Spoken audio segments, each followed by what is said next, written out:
Hello दोस्तों, नमस्कार, अस्सलाम वालेकुम। मेरा नाम अब्दुल अंसारी है और आज मैं ज्ञानवर्धक वीडियो अपलोड कर रहा हूँ। तो इस वीडियो को ध्यान से देखिएगा, क्योंकि इस वीडियो में आप लोगों को काफ़ी ऐसी रहस्यमय बातें मिलेंगी जो एक साधक के लिए, एक अमल करते हैं उनके लिए बहुत ज़्यादा ज़रूरी होता है। हम लोग कोई भी अमल करते हैं तो आगे बढ़ने के लिए सोचते हैं, ना कि पीछे। सबसे पहले तो मैं अपने सभी भाइयों को, दोस्तों को और मेरे चैनल से जितने भी लोग जुड़े हैं मुझसे, मेरे सब्सक्राइबर दोस्तों को और इस वीडियो को जो भी लोग देख रहे हैं, मैं उन सभी भाइयों के लिए नए साल के लिए ढेर सारी शुभकामनाएं देता हूं। मालिक आपका जीवन सदा ही खुश रखे, यही दुआ मिन्नत प्रार्थना करता हूं।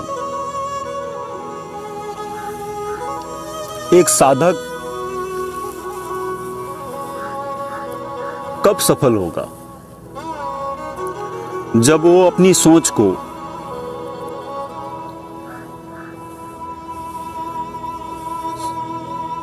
आगे बढ़ने के लिए सोचता रहेगा कि हाँ, मुझे आगे जाना है, पीछे नहीं।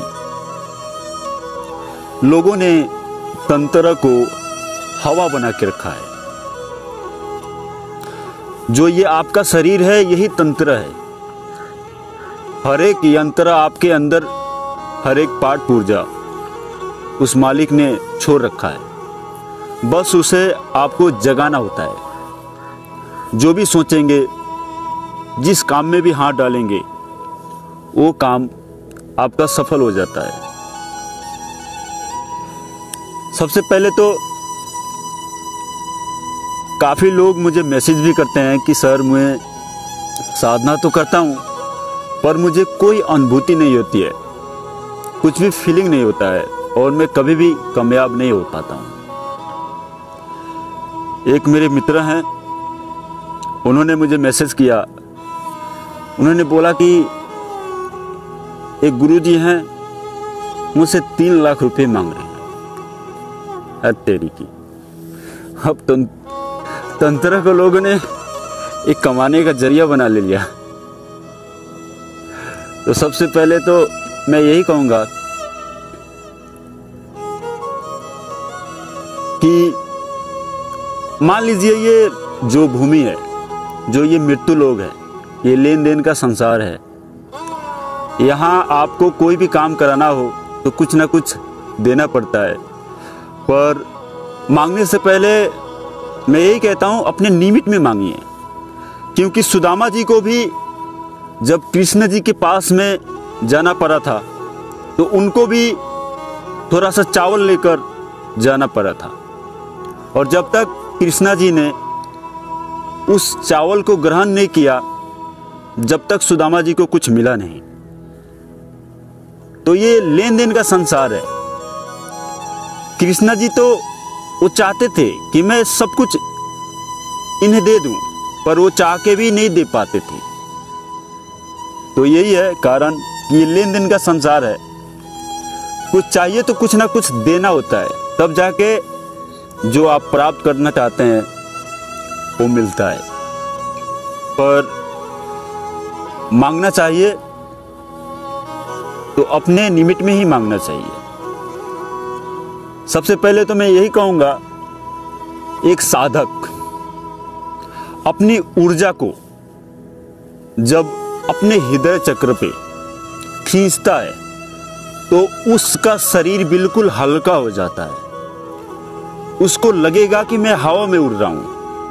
और इस लोक में तमोगुण आत्माएं, रूह, सोल बहुत ज्यादा होती हैं। तो इस स्थान पे आप अपनी ऊर्जा को एकाग्र करोगे तो आपको बहुत ज्यादा ध्यान देना होता है अपने खाने पीने पे और अपने बोली व्यवहार पे, अपने चाल रहन पे। नहीं तो आपके पास इतना ज्यादा तमोगुण आएगा कि आप उसे कंट्रोल नहीं कर पाओगे।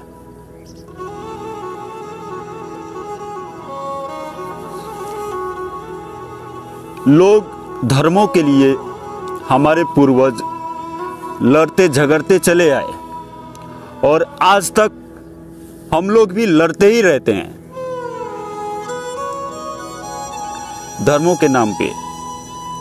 जैसे मुस्लिम भाई मरेगा वैसे भी हिंदू भाई भी मरेगा और फैसला जो होता है एक ही तट पे होता है। हमें कुरान शरीफ समझ में आता नहीं, भगवत गीता समझ में आता नहीं, बाइबल समझ में आता नहीं। अगर ये सब समझ में आ जाए तो दिल में रहम और दया आ जाए।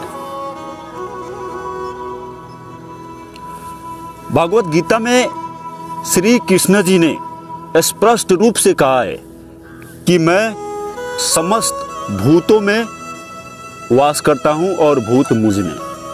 तो ये ज्ञान क्या दर्शाता है कि हर तत्वों को एक साधक बड़े आसानी से समझ सकता है, जान सकता है। ये जो हवा है, हम ही लोग इस हवा को दूषित कर रहे हैं। जितने भी हम लोग जीव हत्या करते हैं वो रोते हैं, बहुत ज़्यादा रोते हैं, तभी जाकर हम लोगों की तकलीफ दूर नहीं हो पाती है। मालिक ने यह शरीर इबादत के लिए दिया है, पूजा के लिए दिया है, ना कि किसी को मारकर काटकर अपने अंदर उसे घोंट लो। जैसे आप किसी को अपने अंदर मारकर काटकर घोंट लेते हो, वैसे भी एक समय ऐसा आएगा कि आप भी शैतान के मुंह में चले जाओगे, काल के मुंह में चले जाओगे।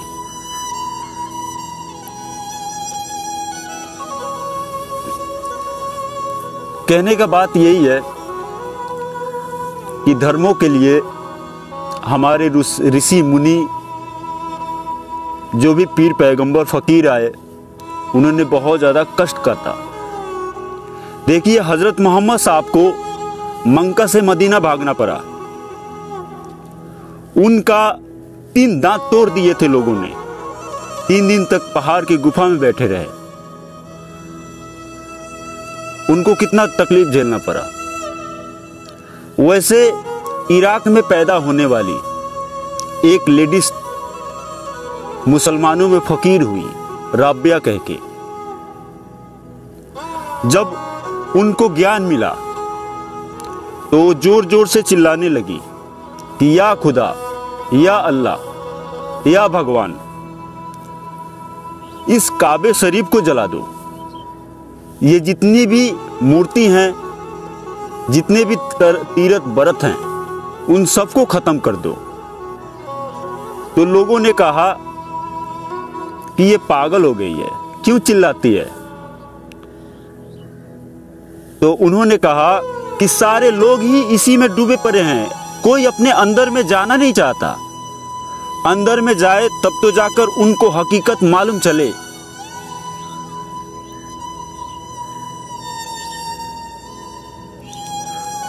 जब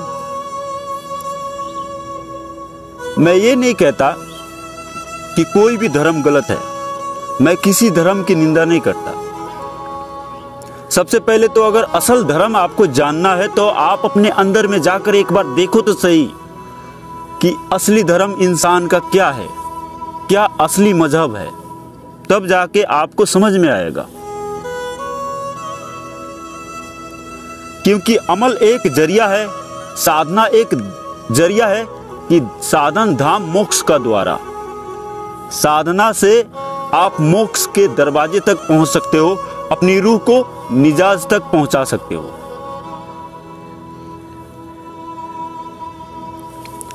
जो मंदिर में पूजा करने के लिए जाते हैं, जो मस्जिदों में नमाज पढ़ने के लिए जाते हैं, उनको बड़ी आसानी से खुशबू का आभास हो जाता है।